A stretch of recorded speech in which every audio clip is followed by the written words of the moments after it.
So if you're not going to help me, you're going to have to handle all that stuff. You need to let them know right now, because this is what you're going to be doing is a lot. Hi, my name is JJ Gatt. So I am doing a video for parents of high school students who are interested in applying to music schools in college or music departments in college. And I just came out from that process. My son got admitted to 4 music schools. He applied to 5. He was awarded close to $700,000 in merit scholarships, including 2 full tuition scholarships to 2 music schools, including Oberlin Conservatory. So we were really, really proud of him. The process was very difficult and strenuous and stressful and emotionally draining, more so than the time when I went through this process with my first child, who's currently a rising, 3rd or 4th year. He goes to a co-op school, who did computer science, secured systems, and information technology. So the process that I underwent with him was more typical and akin to what happens generally. And just by way of background, generally what happens is a lot of these schools and colleges and universities participate in coalition or common applications where they all have their requirements, one platform, this one database, this one system, and the students then apply. It gives them easy access to apply, to file, to do everything, to see the specialized questions that each schools have. And by doing that process, you can actually find out what the common questions that like one question, one essay that you can do, or a list of questions that you select from, and that one essay goes to all the schools. Some schools have specialized extra questions, and you can find out what they are doing internet research or just looking at the Common App. They open up in August. So if you have an ambitious child, they can do those questions for the essay during the summer.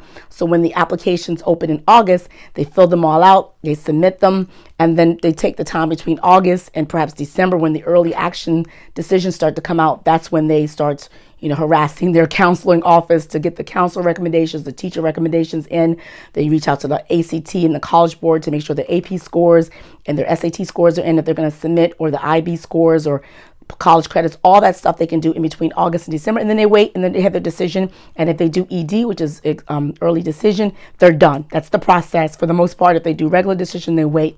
So it is hard process regularly, but the music school is an extra layer. You need extra resources, you need extra time, and you need extra money. And if you don't know about the extra time and the resource and the money, and also all of the things, the extra time and resources, start the junior year or the sophomore year. So if you are a child of a high school student who's thinking about applying to musical schools and they're a sophomore or freshman, it's great that you're watching this video now. If you have a junior or senior, it's not too late. Some of the things I'm going to tell you actually can benefit them, but it's great that you're watching this video so you know. I told myself that when I went to go look for some information on YouTube and online, I didn't find much information. I didn't find a video of someone breaking it down. So this is coming from a parent who just came from this process, who knows the situation that you're in now, who don't want you to have the same stress and going into it blindly. So that's what this video is for. It's to help fellow parents not have to go reinvent the wheel and suffer the way I suffered. It's still going to be hard, but at least knowing is half the battle, like they say in G.I. Joe. So here's the thing. Here's the 3 things. Again, you need more resources, more time, and more money. And let's go through step by step by step. The first thing, resources. Here are the 2 resources you're going to need in addition. 1, if you have a partner or spouse or a parent or someone you live with who is there, it's great if you can divide up the different tasks that you're going to need to do, the visits to schools, auditions, all the various different extra time that I'm going to talk about later on you're going to incur. If you have a partner, spouse, it's great in advance to let them know, hey, this is a huge process. Let's divide this up. Now, if that person can't do it, then they're going to be responsible for everything else in the household, all your other obligations or all the other things that you normally do. Cooking, grocery shopping, all those other things, they're gonna have to step up and handle that stuff, because if you're gonna be the only one doing this, they need to support you in that way. Or if you have other children in your life or children in your family or household that are younger, that perhaps need some support, they're gonna have to take care of that. So if you're not going to help me, you're going to have to handle all that stuff. You need to let them know right now, because this is what you're going to be doing is a lot. So that's the first thing. Now, the second human resource that you can get is join communities of other parents who are going through this at the same time. I was fortunate to find a community in College Confidential, which is a website that essentially allows students who are applying to school, their parents, their advisors, or whatever, to get together in various different communities, bulletin board communities, where they share advice, tips, resources, all that sort of stuff like that. And it's divided up by the college, what type of school, region, racial, geographic, whatever commonality you have. You can create a whole new bulletin board community, and you guys form communities and you get to know each other. So the one that I joined was for people who have students doing the audition process. So it wasn't just limited to instrumental, because my son is instrumental classical. It's all auditions, so voice students as well, but it did not include all performing arts. So actors and dancers weren't in that. There's other communities for them. So it was just that. And that was great because our issues are very unique for instrumentalities, for music schools. So join that. I also joined several Reddit and Discord communities, and then also Facebook groups. Before this, when I had to go through this process with my older son, I had already joined several different Facebook parenting communities for, high income parents, or paying for college, or black and brown college, and college, all those different parenting communities on Facebook. I'd already joined them. I was already a member, so I just kind of amped it back up. So you need communities for different things. So join the communities. You're going to get a lot of information. They're going to tell you stuff that you didn't know. There's a lot of things I did not know. I discovered for the first time. Some of the stuff I'm going to tell you today, I discovered from those communities. So find those communities. Go to the platform, do a search for them, find them, join them. That's the second type of human resource that you're going to need. Okay, that's the first thing. The second thing you're going to need that's going to be required for this is extra time. Now, like I mentioned, the process for regular students is just you apply, you wait, you may visit a school or go to Admitted Students Day, but it's a lot. I'm not saying it's not a lot, but if you're doing the music stuff, it's extra. Here's the extra time. Now, if you have a child who's serious about music, there's a high likelihood that outside of the instructions they get from their teacher, or from their school, or from their band program they're in, they may have a private tutor. And if you don't have a private tutor, that might be something you want to invest in, because your child will be competing for slots in music studios with a lot of other students, and those students have private tutors. So unless your child is already brilliant and already a prodigy and doesn't need anything else, you're going to need to invest in a tutor. Our tutor would cost us, full disclosure, $70. I'll talk about the cost later on. And she used to see him once a week for the most part, or maybe once every 2 weeks, which was enough to supplement what he gets from class. He takes music as a class in his school, so every single day he's getting music education. I know in some schools it's like once a week or twice a week, so that's where the tutor helps to supplement. By the time we were done, he was seeing this tutor every single day for the most part by the end of the process. So you're going to have extra time for tutoring. Now, if you have to take your child tutor, my child did virtual tutoring with her, and she saw him, she came to a school. So I never had to take him to her. And but you may be in a situation where you have to actually take your child to this private tutor to get the lessons. So that's the extra time for you. And this is why I say that if you're going to be the sole person, you got to be prepared for the fact that you're going to spend most of your time doing, as it amps up, taking your child to this extra tutor. So that's the extra time. The other extra time that's going to be required is because now you have the audition process. So the way the music schools work, if you don't know, you haven't done that research yet, the conservatories, most part, have a pre-screening process, or the really prestigious schools like Frost in Miami, or Berkeley School in Boston, or Juilliard in New York, Peabody in Baltimore, they have a pre-screening process where your child submit a video, and then based on the video, they'll invite them to a live audition, or nowadays, since the pandemic, they allow you to do a virtual, or also considering that sometimes it's far and it's costly to travel for a live audition, but you first have to pass a pre-screen process. For schools that are just music schools, they don't necessarily have a pre-screen. Once you submit the video, they usually invite everyone to come for a live or virtual turn-in one. So my son applied to 2 such schools at universities, Towson University and University of Maryland.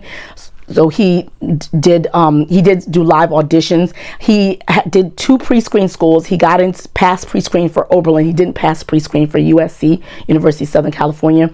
And then he also, interestingly enough, submitted a video, but not pre-screen, and got admitted into the music school for Case Western. And they also gave him a full tuition scholarship based on the audition, which is very rare. I never even thought about that. So that is the process. So that's extra time. So instead of just doing your application, you're done, you're submitting, you have to record and practice for this pre-screen, which is very important, because remember, he didn't pass pre-screen for USC. So it's really important that you submit your best product as possible. Don't take it lightly, because it's not easy and it's cutthroat.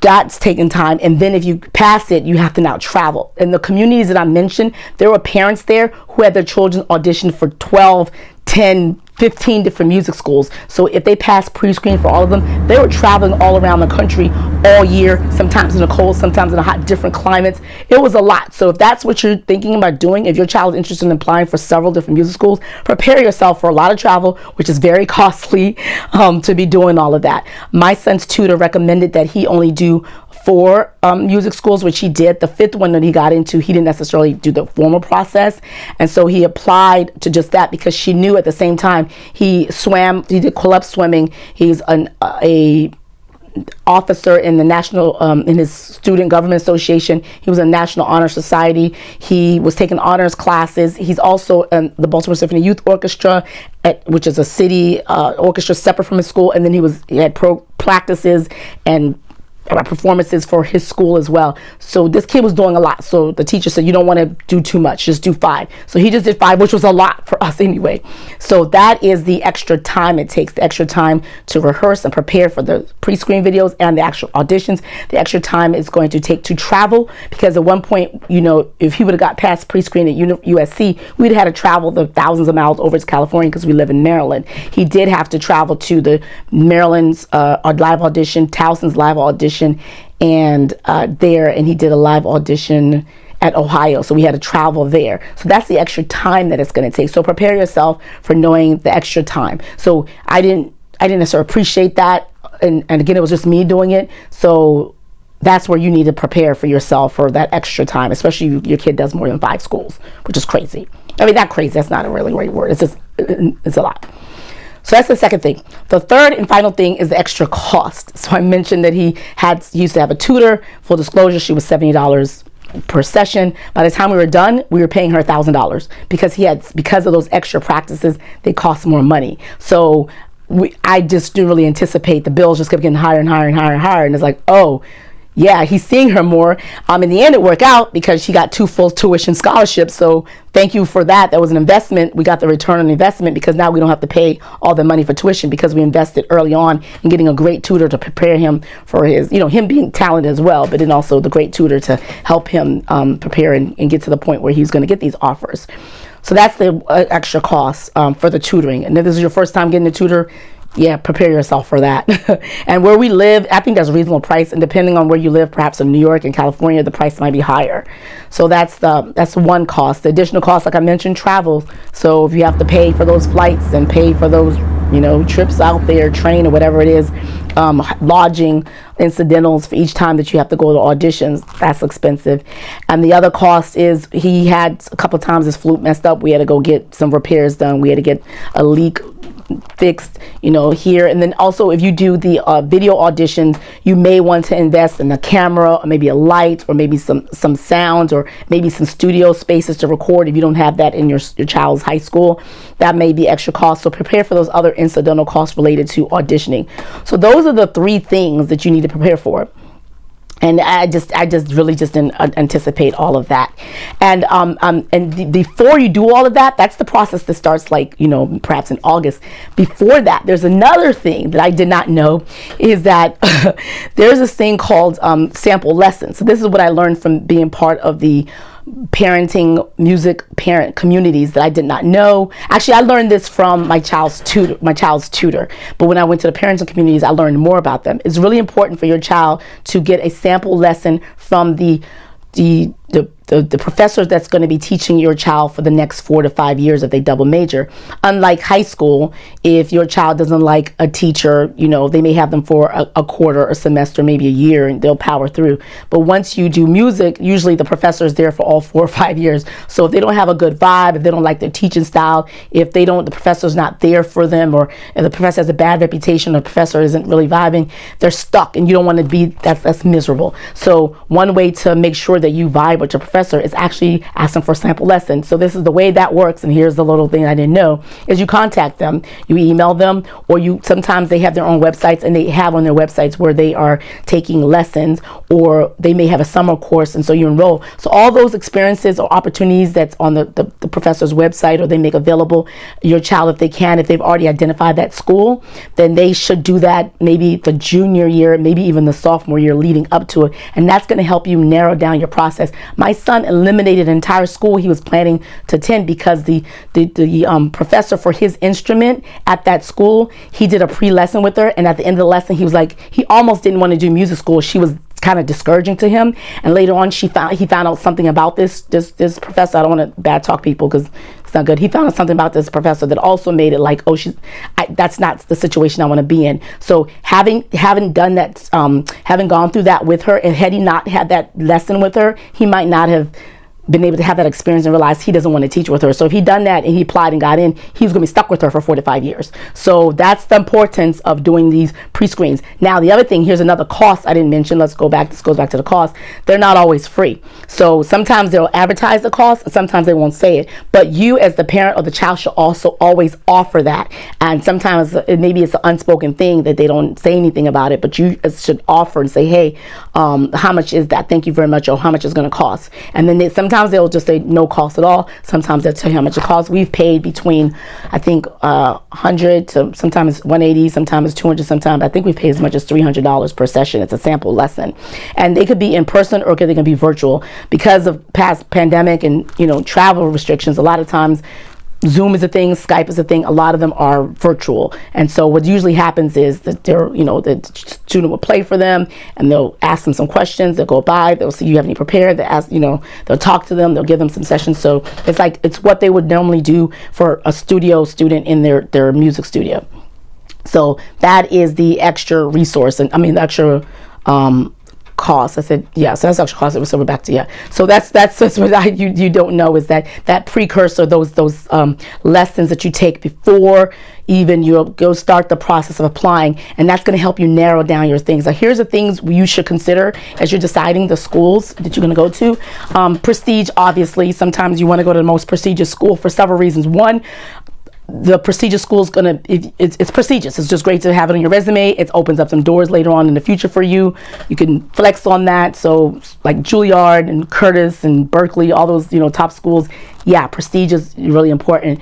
And then you also, with prestige in those institutions, you're going to be amongst the best musicians. So they're going to push you because you're going to be competing with them and you're going to learn from them.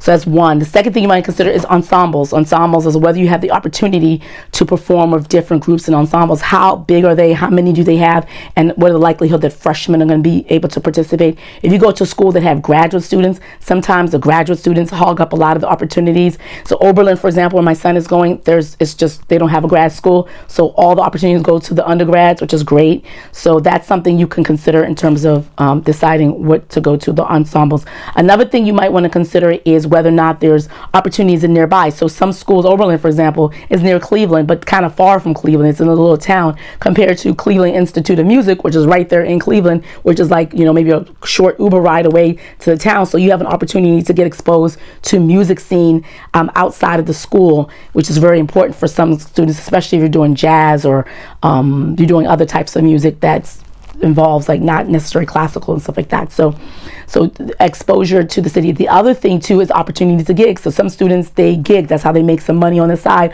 or they just enjoy gigging. They enjoy being session musicians. They enjoy that sort of stuff. So you might want to consider going to a school and whether there are opportunities. The school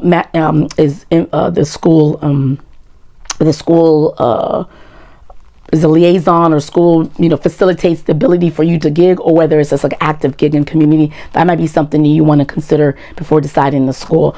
Another thing is obviously cost. A lot of these schools are expensive, so you might want to do one that's within the cost or budget. And then the other thing is whether the school, the music school or the department of the college or the conservatory is connected to the traditional college experience. So schools like Curtis, schools like Berkeley, it's just music. Cleveland Institute of Music, it's just music. They're just conservatories, so they're not connected to a college. So if your child wants the traditional college experience, where you make it have football games, intramural sports, sorority and Greek life, other activities related to traditional college experience.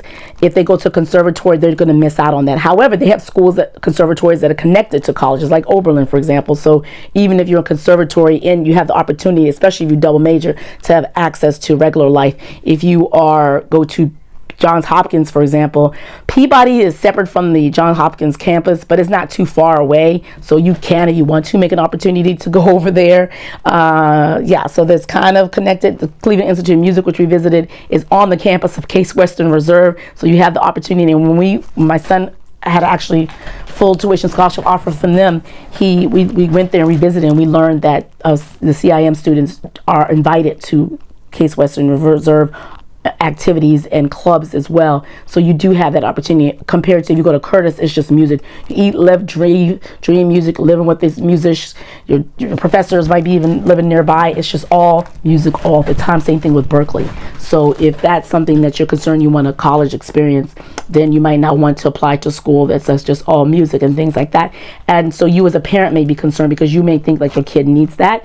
And then also double major in the opportunities is something you want to consider if the school supports or encourages double majors. So some schools, my son got into University of Maryland, College Park. One of the things we loved about that program was that one of the selling points was that they actually encourage and they're supportive, very supportive of double majoring, whereas a lot of conservatives, just music schools, they may not necessarily discourage it, but they may not like it because the music is so intense and you have to do a lot of rehearsals, and there's just so much related to being a music major that the distraction of having to do a research paper for accounting class or science is just maybe frustrating to the studio professor, or just fellow musicians that they want to practice, but this kid has an exam in this other class, so that could be an issue. So that's it. That's my share. I hope that's helpful for you. And if you have any other questions, comment below, or not sure where I'm going to put this, or above, wherever I'm going to put this in. And yeah, so that's just my community service to fellow parents by doing this video. It's 25 minutes long. I didn't want it this long, but it's really important. And then share this video. So whether if this is for you, if you're, good luck on your journey. Is something else, but be prepared for it. I hope your child lands where he or she needs to land, or they need to land, and everything work out, and there's no wrong place or right place. Where they'll be is where they're going to be.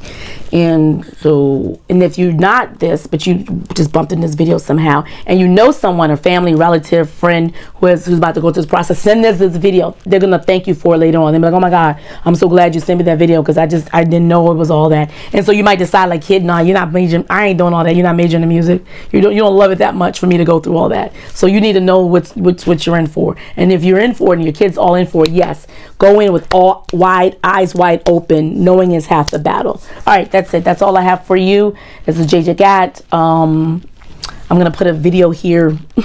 You're going to see a video here if this is on YouTube. If it's not on YouTube, ignore this part right here. All right.